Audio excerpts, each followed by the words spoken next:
Welcome to Subramani. Slightly different format in the sense that I have shed my coat and I'm wondering whether I need to wear it at all. So, welcome to Subramani. If you have not yet subscribed to the channel, please subscribe, please hit the bell icon, please share the thoughts with your friends.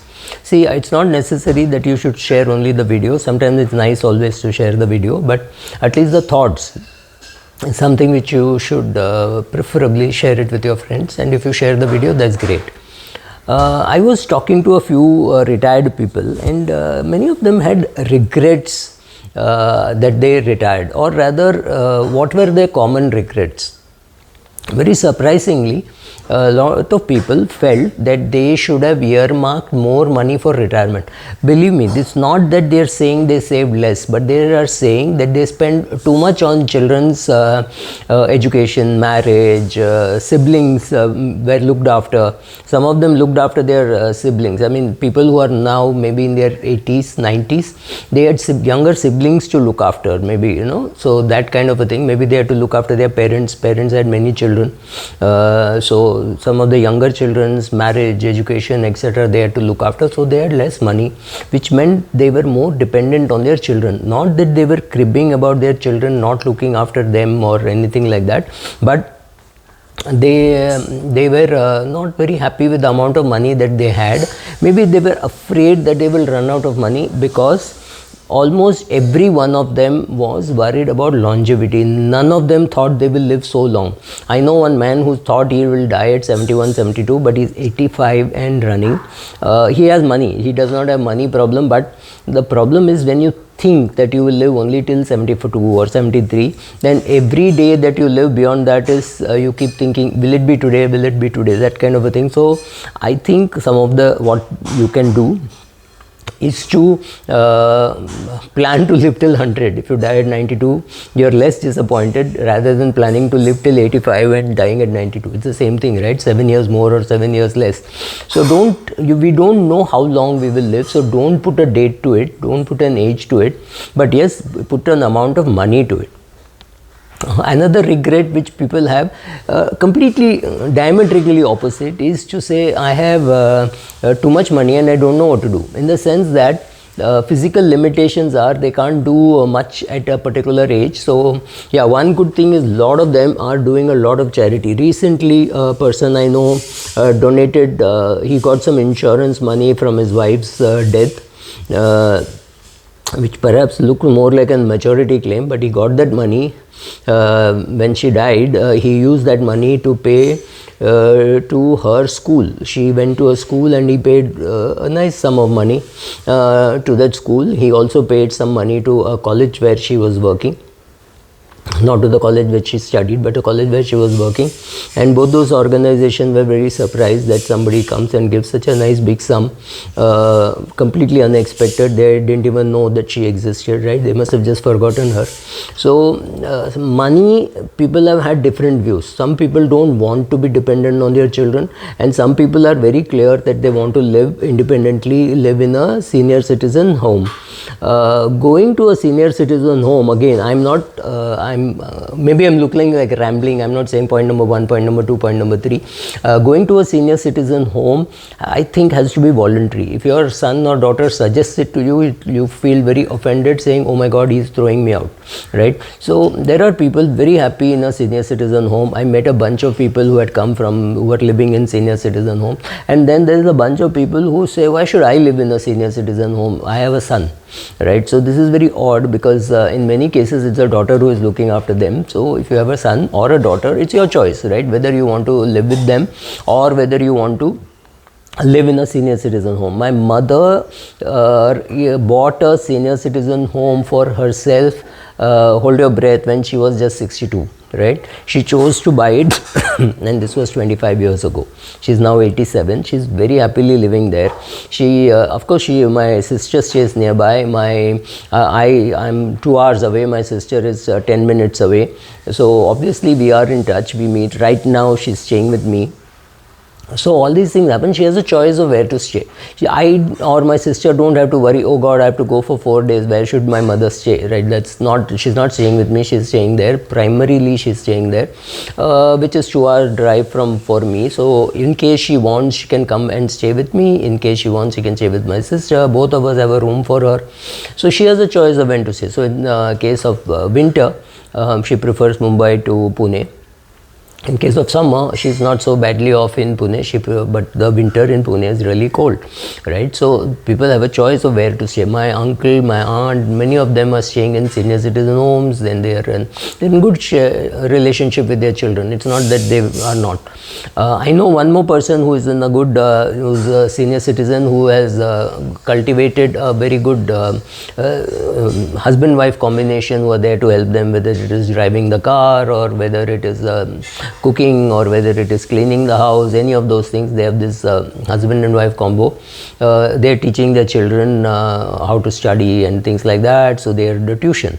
So for them it is like having a third daughter and a son-in-law who are staying maybe one phone call away. I mean, they have a house and they've given them another house down there. So each person has to choose how they want to live their old age. One more thing which people have regret, especially CXO kind of people, is not having a hobby. They have no clue what to do with their time.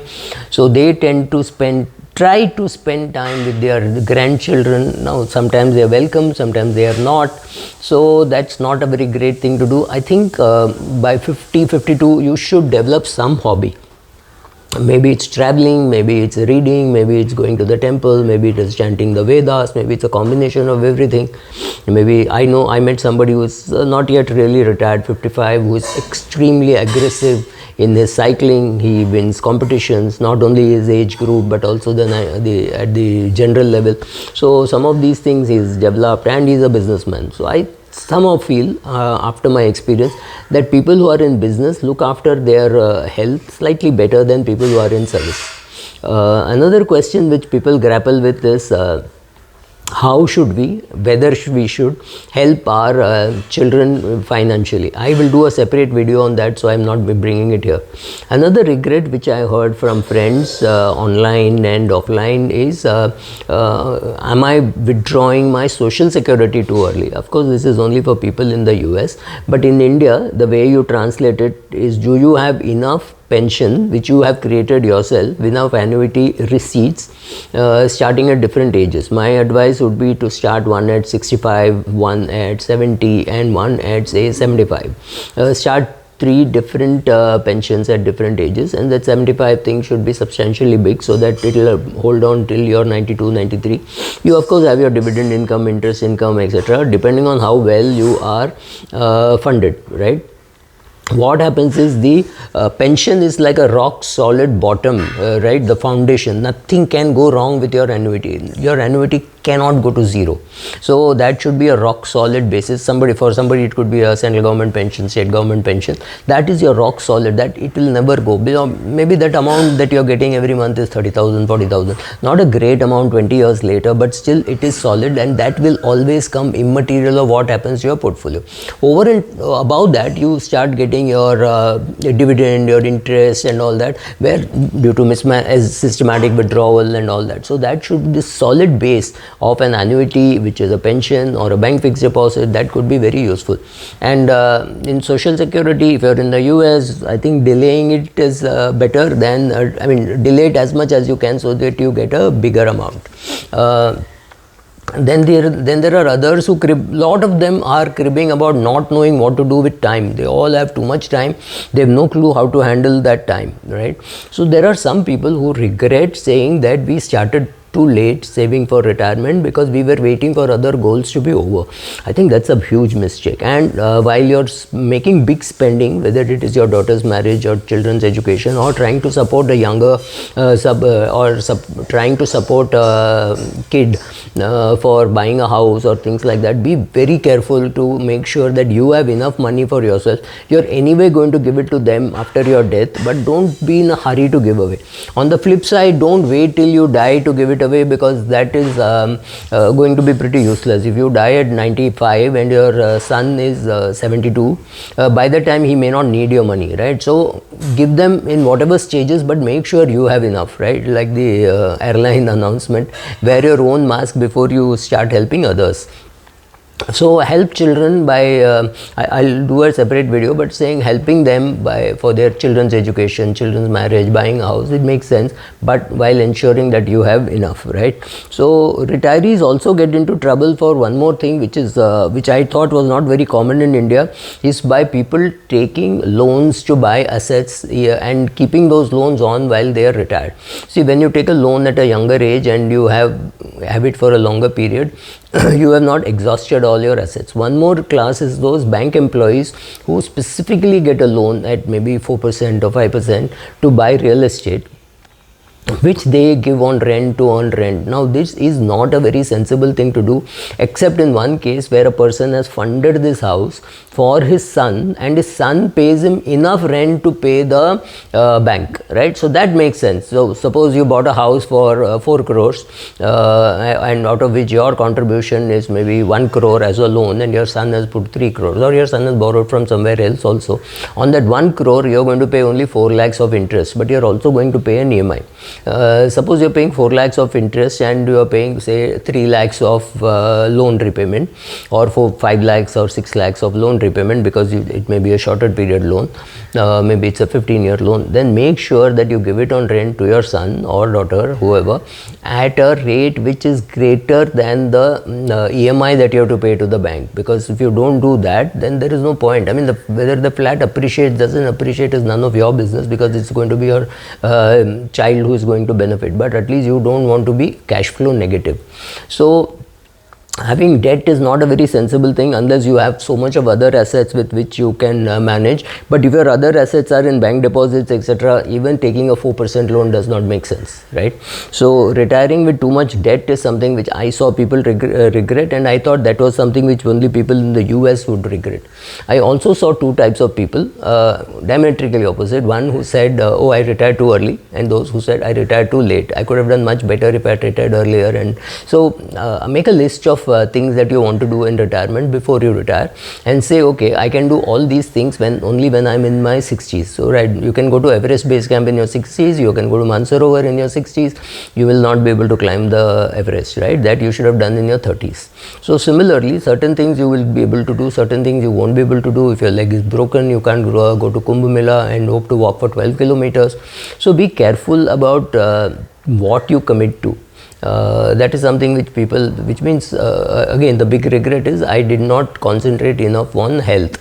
I should have concentrated. That is common to everybody. Everybody seems to have some diabetes or blood pressure or something like that, which makes life far more difficult. Thank you. I hope I have not rambled. Take whatever you like, whatever is good, the others can be discarded. Thank you.